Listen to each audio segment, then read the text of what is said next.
noite. Bem-vindo, bem-vinda aos estúdios da Globo em Belo Horizonte para o último debate entre os candidatos ao governo de Minas Gerais neste primeiro turno. É mais uma oportunidade de avaliar os planos e as ideias dos candidatos. Alexandre Calil, do PSD, Carlos Viana, do PL, Lorene Figueiredo, do PSOL, Marcos Pestana, do PSDB e Romeu Zema, do Novo. Boa noite, candidatos. Agradecemos a presença de todos e o posicionamento no estúdio foi definido por ordem alfabética. Ao fundo, há um telão com Neste debate, os candidatos vão fazer perguntas entre si ao longo de 4 blocos. No primeiro e no terceiro, com tema livre. No segundo e no quarto blocos, com temas sorteados por mim. A ordem das perguntas já foi sorteada na presença de representantes dos candidatos. No quinto bloco, cada um vai ter direito a uma mensagem final para o eleitor, em ordem também estabelecida por sorteio. No primeiro e no segundo blocos, todos os candidatos respondem e cada um pergunta a alguém que ainda não falou. No terceiro e no quarto blocos, os candidatos podem responder a até 2 perguntas. O tempo de pergunta é de 30 segundos e 1 minuto para réplica. O outro candidato tem 2 minutos e 45 segundos para a resposta e para a tréplica, que ele pode usar da forma como achar melhor. O candidato que se sentir moralmente ofendido pode pedir direito de resposta. Eu e a produção do debate vamos analisar a solicitação e anunciar a decisão assim que possível. Se o pedido for considerado procedente, o candidato ofendido vai ter 1 minuto para se defender. Lembrando que neste primeiro bloco o tema é livre. E o candidato sorteado para abrir essa rodada é Romeu Zema, do Novo. Então, candidato, por favor, escolha a quem o senhor vai perguntar. A minha pergunta vai para o candidato Pestana. O senhor tem 30 segundos. Tá.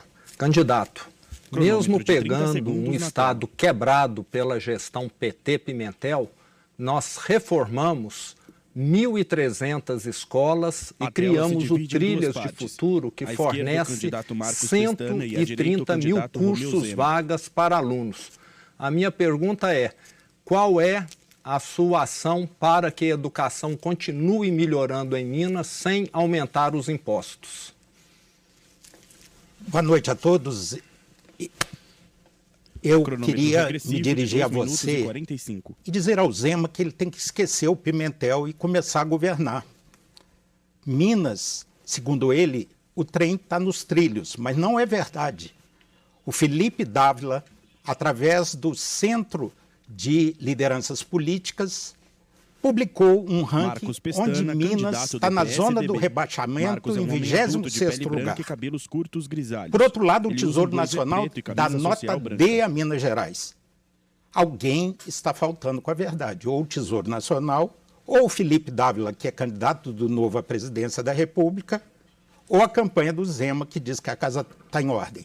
Mas a educação, que pode revolucionar, nós temos que aprofundar, e nosso programa de governo prevê o envolvimento da comunidade, a escola comunitária e não estatal, o empoderamento das diretoras para que liderem o processo de transformação, a qualificação permanente e uma nova carreira para os professores, o ensino médio profissionalizante.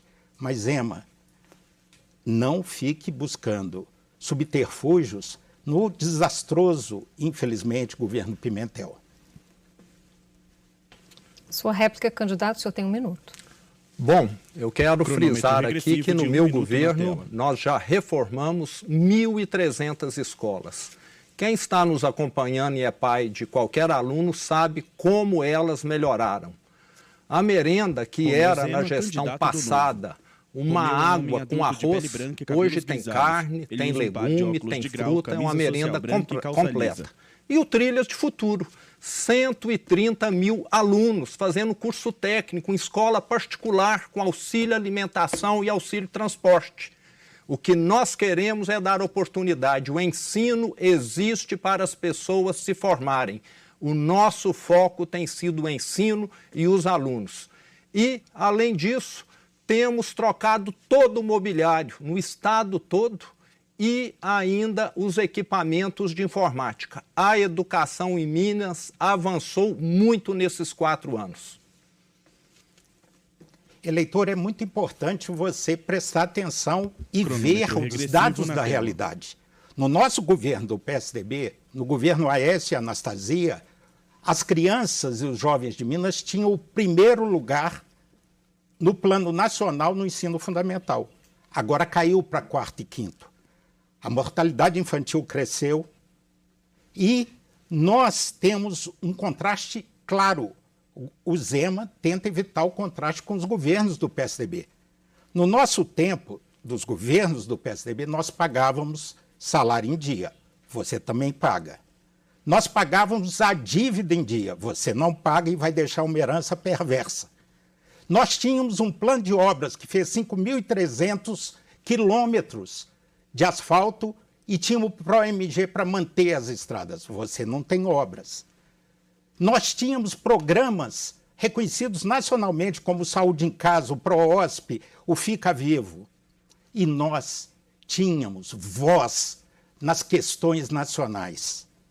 Você foi omisso na reforma tributária e na defesa da democracia.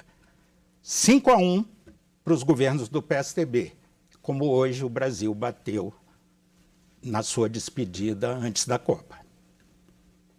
Muito obrigada, candidatos. Agora, pela ordem do sorteio, é a vez do candidato Marcos Pestana fazer a sua pergunta. Candidato, quem será o escolhido do senhor?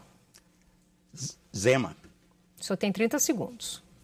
Zema, a educação é importante, mas também a saúde. Acabamos de enfrentar uma pandemia. Eu fico estupefato como tudo foi paralisado nesses 8 anos do governo Pimentel e no seu governo. Queria saber por que não foi retomado um programa premiado que é o Saúde em Casa. Qual a sua estratégia para a atenção primária? Candidato Pestana, nós temos diversos programas na saúde que estão em andamento.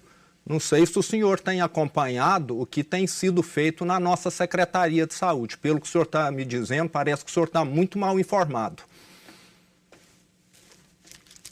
1 minuto para a réplica. Eu fui secretário de Saúde 8 anos, presidente do Conselho Nacional. Na tela, cronômetro regressivo de 1 minuto. O governador não está falando sobre a atenção primária, que é o coração de tudo.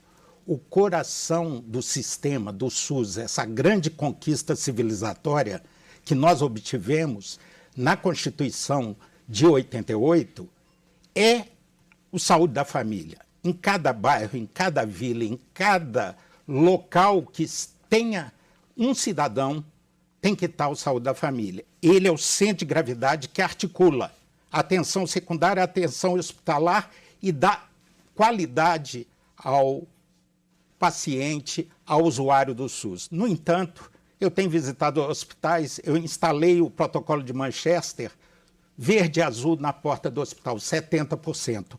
Isso é a falência. O Saúde em Casa tinha ferramentas para qualificar o Saúde da Família. Candidato Zema, tréplica. No meu governo, nós investimos em 2021 9,5 bilhões na saúde. O último ano do governo PT Pimentel foram 4. Nós mais do que dobramos já o investimento na saúde. Os hospitais regionais, 6, Juiz de Fora, na Zona da Mata, Conselheiro Lafayette, Teófilo Otoni, junto com Valadares, lá no leste e nordeste, Divinópolis e 7 Lagoas, já tem os recursos garantidos para a conclusão. Só não foram retomados ainda porque a Assembleia Legislativa, principalmente o presidente dela, ficou o ano passado enrolando por politicagem. E, além disso, o SAMU vai abranger todo o Estado. Até dezembro desse ano, o Estado todo estará coberto. Compramos recentemente 700 micro-ônibus para transportar paciente, 100 tomógrafos que ajudam no diagnóstico precoce de diversas doenças antes que elas se agravem. E a saúde em Minas Gerais hoje só não tem avançado mais porque há falta de médicos. E eu já escutei muitos médicos falarem, eu que durante a gestão PT Pimentel deixei de receber salário, não tinha sequer o básico para tratar dos doentes no trabalho mais no Estado. Então, isso acabou atrapalhando muito, mas estamos com Opera Mais, candidato Pestana, 204 milhões de reais para nós reduzirmos a fila das cirurgias eletivas. Os hospitais, durante a pandemia, ficaram todos eles destinados apenas para pacientes Covid. E essa fila aumentou, mas nesse ano de 2022 nós vamos bater todos os recordes de cirurgia no Estado. E os vazios esses assistenciais que sempre existiram, inclusive na época do PSDB, vão deixar de existir com os investimentos que nós estamos fazendo. Toda a região vai ter alta complexidade. Muito obrigada, candidatos. Agora, pela ordem do sorteio, é a vez do candidato Alexandre Calil fazer a pergunta. Candidato, escolha, por favor, a quem o senhor vai se dirigir. Eu vou perguntar para a Lorene. 30 segundos. Na última eleição, cronômetro na tela. O Zema prometeu terminar 11 hospitais. Não cumpriu. Agora promete novamente. A esquerda está no regime de recuperação fiscal, direita, Lorene Figueiredo, que ele impôs ao Estado no artigo 89, é proibido o acréscimo de funcionários em qualquer espécie. Como colocar hospitais para funcionar, não podendo contratar médicos, enfermeiros e atendentes? Sua resposta, candidata. Obrigada pela pergunta, Calil. O que acontece, na verdade, é que nós estamos diante de um conjunto de propostas vazias. Inclusive, o término dos hospitais regionais é parte de um projeto de privatização. Então, ele pode até prometer, porque ele vai aprovar o regime de recuperação fiscal, não vai resolver o problema da dívida, vai congelar, é teto de gasto, gente. É impedir, tá, de ter contratação, de ter concurso, de ter tudo isso por 10 anos. Mas, com isso, ele libera a possibilidade de contratar novos créditos. Então, ele acumula dívida em cima de dívida. Quando tudo isso estiver esgotado, você não tiver hospital funcionando por falta de pessoal, tiver escola fechando por falta de professor, ele vai te oferecer uma saída muito fácil. Ora, bolas, o que nós vamos fazer se o Estado não pode garantir?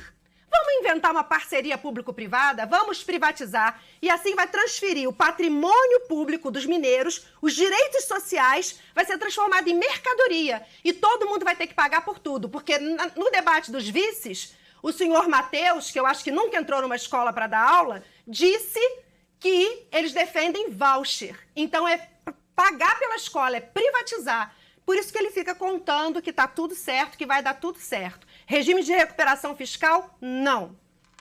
Candidato Calil, o senhor tem 1 minuto para a réplica. De todo tipo de crueldade que eu vi nessa campanha, essa foi a pior, por isso que eu perguntei. Com saúde não se brinca, gente. Saúde é coisa séria. Alexandre Calil, e o que é mais cruel, você que precisa Alexandre é um homem adulto de pele branca e cabelos castanhos curtos. Usa uma camisa social branca e calça jeans. Quem precisa do SUS, sabe? O mais repugnante disso tudo é que sabe que não vai fazer. É de propósito, é maldade. Eu acho que pode inventar qualquer coisa, negócio de campanha, que não tem dinheiro público. Isso não afeta a vida de ninguém. Mas quando mexe com saúde, dá expectativa de uma vida melhor para esse povo sofrido que vai para a fila, é muito cruel. Esse é um assunto que tem que ser debatido, gente. Esse é um assunto que tem que ser muito debatido. Isso é uma pena que essa crueldade esteja sendo feita nessa campanha. Sua tréplica, candidata. O Partido Novo é um partido de empresários. E tem em Minas Gerais um gerente que aparentemente está conseguindo ser muito eficiente para aquilo que interessa aos empresários, que é um acordo transformar o nosso Estado numa SA, numa sociedade anônima. O que nós defendemos em termos de recuperação fiscal pelo PSOL? Nós somos contra a adesão do regime. Nós entendemos que é uma covardia, sim. E é necessário fazer uma revisão dos contratos, a julgar pelo silêncio, né, e pela censura do acesso aos dados. Não tem transparência nos dados de quem tem acesso à recuperação, à isenção fiscal, por exemplo, ou não. Defendemos que a gente faça uma negociação com a União, porque a maioria da nossa dívida é com a nossa federação, né, com o nosso governo federal, além de bancos públicos. E defendemos também que isso seja feito através de um fórum de governadores, porque é tarefa do gestor público, coisa que empresário não sabe ser, definir políticas públicas. Então, nós precisamos pensar que o Estado tem que ser um promotor do desenvolvimento e um garantidor de direitos, e não privatizar tudo. Obrigada, candidata, pela dinâmica do nosso debate. Agora é a vez de Lorene Figueiredo fazer a pergunta, mas para que todos possam perguntar e responder, a senhora obrigatoriamente vai ter que fazer a pergunta para o candidato Carlos Viana. Por favor, a senhora tem 30 segundos. Carlos, o governador atual afirmou que é parte do instinto natural do ser humano ser machista, do ser humano homem. Todos os dias, uma mulher morre ou sofre um atentado à sua vida no nosso estado, em 2022. Nós, feministas, defendemos a vida e, por isso, pensamos que em briga de marido e mulher se mete a colher. Isso é caso de política pública. Qual a proposta que o senhor pretende adotar para combater o feminicídio? Bem, obrigado pela pergunta. Esse é um assunto que Minas Gerais sempre teve uma vanguarda na questão das políticas de segurança pública. Hoje, se os índices estão baixos, são dos menores do Brasil, não é por conta do atual governo, porque as polícias estão sucateadas, os prefeitos é que estão pagando as contas das delegacias, os prefeitos pagam até a casa onde os policiais moram, gasolina das viaturas. O Estado entregou de uma maneira impressionante a questão da segurança pública terceirizada para as prefeituras, que já têm um sobrepeso muito grande. Nós precisamos voltar ao que foi feito no passado, em que eu participei de várias discussões. Prevenção. Nós trabalhamos a questão da violência doméstica, em que a Polícia Militar sempre teve um programa muito bem sucedido de prevenção, em que uma policial vai até a casa, vê a questão da ocorrência, leva a mulher para a proteção, ou mesmo encaminha aquela situação para um outro tipo de desfecho. A questão da segurança em Minas precisa ser retomada com muita seriedade. Nós já demos ao Brasil diversos programas. A criação da Polícia Penal em Minas. A primeira turma da Polícia Penal, eu posso dizer com clareza que ajudei que ela ingressasse. A Polícia Militar deixou os presídios e foi para o patrulhamento. A questão da tecnologia para a Polícia Civil. O investimento nesses últimos anos caiu de uma maneira impressionante, porque não se tem sensibilidade em entender que quem precisa mais da segurança são as pessoas que são mais vulneráveis, entre elas as mulheres. E a valorização dos policiais. Esse é outro ponto que o regime de recuperação fiscal preocupa muito. Nós colocamos os policiais que se arriscam todos os dias em uma situação hoje de desmerecimento, como está sendo proposto dentro do acordo. Sua réplica, candidata. A imagem volta a se dividir em duas lamentavelmente, isso também é caso de educação e de postura, né, do gestor público. É inaceitável que um presidente da República e um governador deem mau exemplo, sendo agressivos ou dizendo, como aconteceu aqui, que é um caso de instinto e que é assim mesmo. O feminicídio se combate com política pública, com a garantia de que vão haver delegacias abertas 24 horas, num fortalecimento de políticas para que as mulheres rompam o ciclo de violência, mas também pela nossa presença na política. Nós sofremos muita violência política e é muito importante ter mulheres que ocupem esse espaço para que a gente possa mudar a concepção. Dos 53 deputados de Minas Gerais, só 3 são mulheres. Uma é negra e é do PSOL. Vamos mudar essa realidade. Vamos eleger mulheres e de esquerda para o Congresso Nacional e para a Assembleia. Muito se fala sobre a questão da educação, que melhorou. Gente, durante os anos da pandemia, as jovens e os jovens nas escolas receberam só apostilas. Nós não sabemos a evasão escolar em Minas, não sabemos o índice de aprendizado, os professores estão desmotivados. Construir e pintar paredes é muito fácil. Agora, você gerar uma educação que distribua a riqueza do conhecimento, essa sim. E um governador, ele pode ser milionário o tanto que for, mas ele tem que ter sensibilidade para entender que é a escola pública que transforma a sociedade. Eu vim da escola pública. Eu sei o quanto é importante a gente valorizar quem está lá, aqueles que trabalham nas escolas, a gente dá às mães, que são a maioria que sustentam lá, a condição de que a filha e o filho saiam da escola sabendo ler, escrever, fazer conta, o que não acontece em Minas hoje. Tudo isso, quando a gente fala sobre escolas, está a dever. Obrigada, candidato. Agora, pela ordem do nosso sorteio, o candidato Carlos Viana tem que perguntar para o candidato Alexandre Calil. 30 segundos para o senhor. Ok. Calil, quem está nos assistindo agora, cronômetro pouco antes das 11 horas, que quer se interessar, amanhã vai ter que acordar às 5 horas da manhã em boa parte para poder se deslocar para o trabalho. Vamos falar sobre ônibus lotado. É função do governador melhorar o transporte na região metropolitana. Qual é a sua posição sobre esse assunto? O candidato Alexandre Calil e à direita o candidato Pessoal, Carlos o negócio Viana. de ônibus é um negócio complicado. E para botar a mão tem que ter coragem. De 2,45 eu sofri muito na prefeitura, tomei muita pancada, porque o que a gente não pode é ignorar esse trabalhador. Então isso precisa de coragem, ignorar demagogia e ir em cima deles, né? Eu fui prefeito da sua capital de Minas durante 5 anos e 84 dias. E dei um aumento para o ônibus. Então isso tem que enfrentar. Agora tem que enfrentar empresário. E nós sabemos a dificuldade que é para enfrentar esses bilionários em Minas Gerais. Pessoal, durante todos esses anos não se fez praticamente nada para melhorar o transporte público na região metropolitana. O transporte público que eu conheço desde a minha infância e adolescente e andei por muitos anos na minha vida para poder estudar à noite. O Calil representa o Lula. O metrô de Belo Horizonte tem 30 anos, nunca se fez nada pelo metrô. Os baianos conseguiram fazer em 12 anos. Em 3 anos como senador, eu consegui com o presidente Bolsonaro 2,8 bilhões de reais para que a gente possa executar o metrô de Belo Horizonte. O dinheiro está parado aqui em Minas desde outubro do ano passado. A gente precisa entender que quem trabalha tem que ter respeito, ser respeitado. A pessoa quer sair de casa, quer chegar rápido ao lugar dela.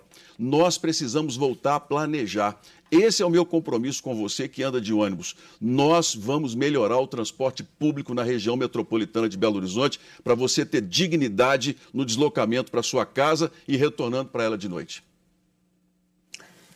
Pessoal, do Lula eu falo daqui um pouco, tá? São 600 linhas do intermunicipal. E muita gente confunde, viu, gente? O que é metropolitano e intermunicipal. Transportam 20 milhões de pessoas por dia.